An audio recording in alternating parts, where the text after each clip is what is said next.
Hello everyone, मेरा नाम अभिषेक। मैं एक रिकवरिंग एडिक्ट और मैं आज आपसे शेयर करूंगा अपना अब तक का सफ़र 2 सालों में यहाँ पे मेरा कैसा टाइम गया और मेरी रिकवरी की जर्नी आपसे आज शेयर करना चाहूँगा।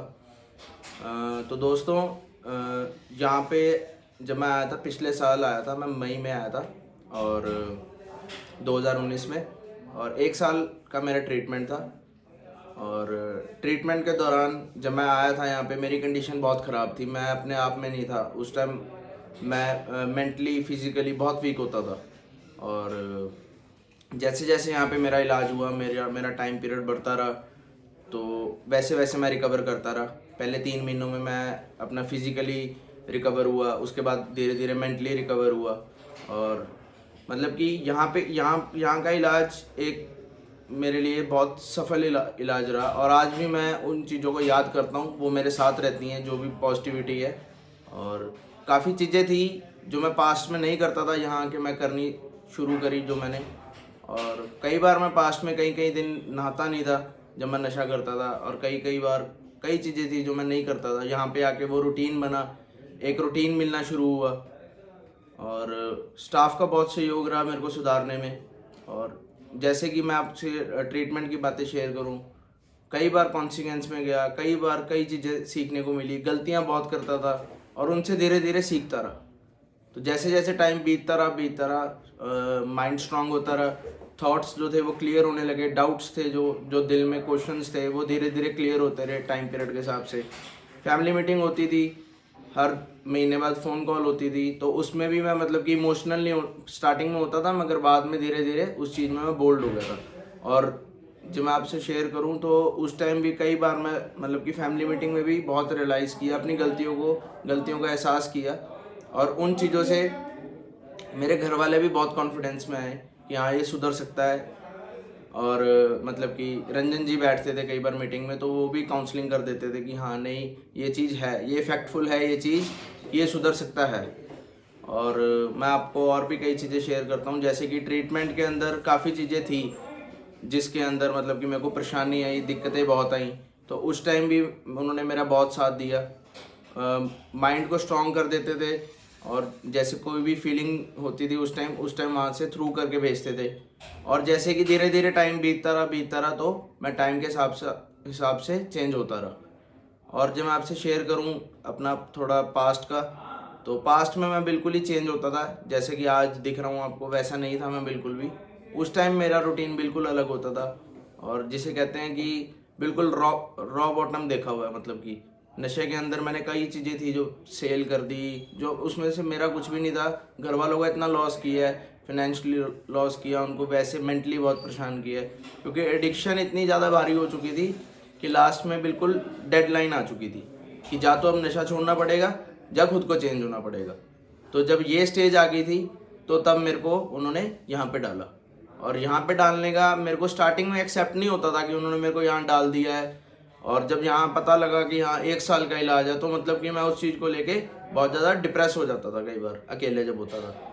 तो फिर धीरे धीरे अब वो चीज़ का एहसास होता है कि नहीं, जे वो ये स्टेप ना लेते, जे शायद यहाँ पे ना आता, तो शायद आज जीवित भी ना होता। शायद कहीं बाहर नशा कर रहा होता, कहीं गलत संगत में बैठा होता, कहीं फंस सकता था। और आज उस चीज़ का एहसास होता है कि उन्होंने बहुत ठीक किया। और ट्रीटमेंट के अंदर धीरे धीरे जैसे हीलिंग होती रही, और कई चीज़ें थी जो नई नई सीखने को मिली। जैसे कल्चरल फंक्शन होता था हर वीकेंड पे, और कोई त्योहार आ जाता था तो बहुत अच्छा सेलिब्रेट करते थे। मेरी इन्वॉल्वमेंट होती थी हर चीज़ में, हर चीज़ का एक नया नज़रिया था। हर चीज़ को मतलब कि मैं जैसे जीने लग गया था।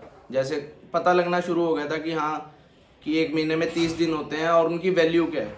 जब पास्ट में था तो उन चीज़ों की वैल्यू नहीं करता था। टाइम की कोई वैल्यू नहीं है, कौन सा महीना चल रहा है, क्या चल रहा है, घर में कोई फंक्शन है, किसी चीज़ से कोई लेना देना नहीं सिवाय अपनी यूजिंग से। मैं और मेरी यूजिंग, और कोई चीज़ नहीं। और अब आज की डेट में जब मैं इलाज में था, तो मैंने काफ़ी चीज़ें ग्रैप अप करी, पॉजिटिविटी अपने साथ रखी हमेशा। आज भी मैं सिर्फ पॉजिटिविटी ही अपने पास रखता हूँ, और कोई भी नेगेटिविटी लगती है या ऐसा कुछ लगता है तो शेयर आउट करता हूँ उसे। और मेरे को जहाँ तक यहाँ पे सीखने को मिला, शेयरिंग बहुत बड़ा मतलब कि एक वो रहा है मेरी लाइफ में, कि मतलब जो जिससे मैं रिकवर हूँ। क्योंकि जब मैं शेयरिंग ना करता रहता, क्योंकि यहाँ पे कहा जाता है शेयरिंग इज़ केयरिंग। जब मैं शेयरिंग ना करता, सर से ना अपनी बात करता खुल के, या किसी अपने काउंसलर से ना करता, तो बहुत दिक्कत में आता, अपने अंदर गिल्ट रखता, बाहर जाता, रिलैप्स होता, फटता। वो चीज़ कर चुका था, उस चीज़ से एक्सपीरियंस था।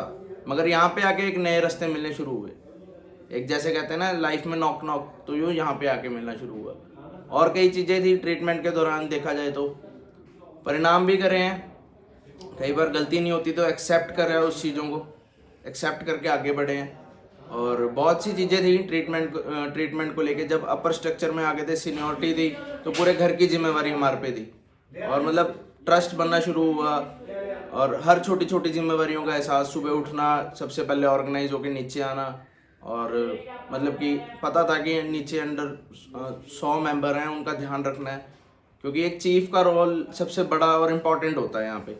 और मतलब कि जब वो ड्यूटी मिली तो काफ़ी ज़्यादा मतलब कि स्ट्रेस हो जाता उस टाइम पे, मगर उस चीज़ को हैंडल किया। वो भी एक टाइम था, उन चीज़ों को मैनेज किया, टाइम को बहुत अच्छे से मैनेज किया, इन सबको मतलब कि अच्छा मैसेज देना, फैमिली के अंदर अच्छी चीज़ें बांटना, और इनको मैसेज के जरिए अपनी बात को एक्सप्रेस करना।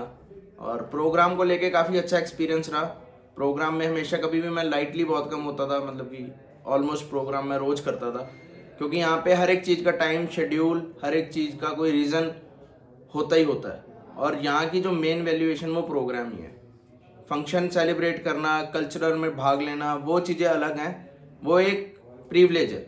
मगर जो मेन रोल है, जो हमारा मकसद है, वो इलाज है, वो प्रोग्राम है। 5 कन्फर्टेशन और 1 पुलअप, वो पूरे दिन की कमाई है।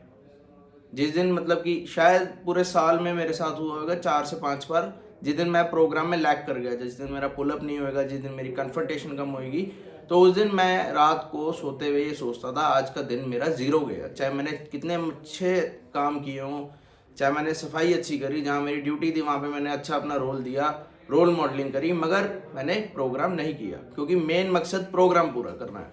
सबसे पहले प्रोग्राम है, जब वो नहीं किया तो कुछ नहीं किया, मतलब ऐसी फीलिंग होने लग गई थी। और उसके बाद जब देखता रहा, मतलब कि धीरे धीरे अपर स्ट्रक्चर में आगे बढ़ा, मतलब सर ने बहुत साथ दिया। गलतियां भी करी, उस लेवल पे आके भी गलतियां हुई, ऐसा नहीं है कि गलती नहीं होती थी, गलती जूनियर लेवल पे भी थी, सीनियर लेवल पे भी थी, मगर उस लेवल पे सर हमारे को समझा देते थे, एक नया रास्ता मिल जाता था। जब उन्होंने समझा देना तो वहाँ से कैसे मूव ऑन करना है। कई बार फीलिंग में भी अटक जाते थे कि हाँ टाइम हो रहा है, घर भी जाना है, सारी चीज़ें, जब वो चीज़ें आती थी तो मूव ऑन होना उस चीज़ से आ गया था। और फिर जब बाहर गए, धीरे धीरे मैं थोड़ा बाहर का भी शेयर करता हूँ आपको। यहाँ से जब मैं गया तो बहुत डरा हुआ था अंदर से, मतलब ऐसा नहीं था कि, अजीब सा लगता है जब बंदा 1 साल बाद, 1 हफ्ते बाद, मतलब 1 साल 1 हफ्ते, इतना लंबे टाइम पीरियड के बाद घर जाता है, तो ये सारी चीज़ें बहुत अजीब सी लगती है। घर अजीब सा, कोई इतने टाइम बाद जब यूजिंग में वो चीज़ें नॉर्मल लगती हैं, जब बंदा जाता है दोबारा ठीक होने के बाद, तो घर वालों का डाउट, वही अकेले बाहर नहीं जाना। यहाँ से भी उनकी ब्रीफिंग हुई होती है कि इसको अकेले नहीं भेजना, ऐसा है वैसा है, 3 महीने तक, 90 दिनों तक इसका पूरा ध्यान रखना है। और मतलब इन चीज़ों को लेके वो बहुत ज़्यादा सीरियस थे और डरे हुए भी थे, क्योंकि घर वालों के साथ कुछ नया नहीं था। ये हो चुका था कि मैं सेंटर से बाहर जाता था रिहेबिलिटेशन से, और नशा दोबारा कर लिया। उनके लिए ये एक कॉमन सी बात थी, मेरे लिए एक चैलेंज था, क्योंकि मेरे को रिकवरी में रहना था। मैंने वहाँ से अपना रूटीन चेंज किया, मैं अपना ऑफिस जाना शुरू हुआ, सुबह ऑफिस, शाम को घर, और उसके बाद सिर्फ सोना, किसी से कोई फालतू नहीं। सबसे पहले 30 दिनों तक मेरे पास फ़ोन नहीं था। मैंने फ़ोन ना, मैंने कोई डिमांड करी ऐसी कि मेरे को फ़ोन चाहिए या कुछ, कोई सेकेंडरी एडिक्शन नहीं रखी। और हालांकि धीरे धीरे स्टेप बाय स्टेप मैंने सारी चीज़ें ली। जब मेरा टाइम होता रहा, धीरे धीरे जब उनको फेथ होना शुरू हुआ, मैंने मोबाइल फ़ोन रखा, फिर उसके अंदर सिम नहीं थी, सिम रखनी शुरू करी, फिर कॉन्टैक्ट उनसे रखा जो रिकवरी में है। कभी भी मैंने, आज भी मैं कहता हूँ कि मेरे फ़ोन में कोई ऐसा नंबर नहीं है, कोई गलत बंदा नहीं है जो मेरे साथ ऐड ऑन हो, जो मेरे से गलत बात शेयर करे और जिससे मेरा थॉट रिवर्ट हो, ऐसा कुछ नहीं था। और जो मैं आपको बताऊँ, आज भी मैं अपने आप को बहुत चेकआउट में रखता हूँ, मतलब चेक करता हूँ अपने आप को कि मैं कुछ गलत तो नहीं कर रहा। हाँ, मैं शफा के साथ जुड़ के रहा, इनके साथ बहुत अच्छा टाइप था। मेरे एग्ज़ाम थे 3rd ईयर के, मैंने वो क्लियर किए, मैंने बाहर जाना उसकी तैयारी करी, और मतलब इन्हीं चीज़ों में मेरा टाइम इतना अच्छा बिजी हो गया। क्योंकि जब मैंने यहाँ से जाना था, मेरे को सर ने एक ही बात बोली थी कि घर जाएगा तो वहाँ पे सिर्फ घर के अंदर भी वैसी इन्वॉल्वमेंट रखियो जैसे यहाँ पे थी, चाहे वो छोटी सी चीज़ हो चाहे बड़ी चीज़ हो, घर पे कोई भी चीज़ करनी है सलाह लो। उन्होंने मेरे को छोटी से छोटी एग्जांपल दी, जैसे कि कोई घर की लगा लो टूटी तक खराब है तो उस पे भी तुम्हारा इन्वॉल्वमेंट होना चाहिए। और कोई बड़ी बात है, जैसे किसी ने कोई डिस्कशन करना है, फैमिली डिस्कशन है, उसके अंदर तो तुम्हारा इन्वॉल्वमेंट होना ही होना चाहिए। छोटी से छोटी चीज़ की वैल्यूएशन सीखी है यहाँ से, उसी चीज़ों को लेके आज मैं आगे बढ़ा हूँ। अब 2 साल कंप्लीट होने जा रहे हैं और आपको जो मैं ये चीज़ कहूँ कि यहाँ का इलाज वाकई में ज़िंदगी बदलता है। धन्यवाद, ये मेरी आज की शेयरिंग है।